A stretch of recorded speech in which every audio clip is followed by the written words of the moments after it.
Ano tong GARP? Growth at a reasonable price. So ito ay isa raw type of ito raw ay isang type ng investment.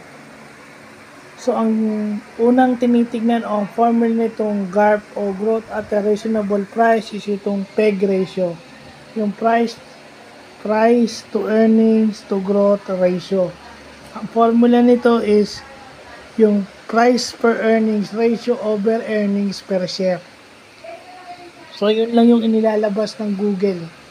Sabagay, ito parang review na lang sa akin. Ito, na-discuss amin ito sa graduate school eh. So, yun. Yung GARP na i-discuss sa amin yan. Growth at a reasonable price. And then, yung PEG ratio. Price to earnings to growth ratio.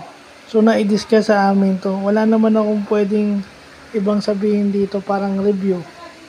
No? Itong PEG ratio, ito yung natakay sa graduate school, yung GARP, yung parang kasi yung PEG, naging PEG ratio na i-report yan eh. Yung GARP, yun yung mga kasama. Kasi ito yung first indicator ng GARP. Growth at a reasonable price.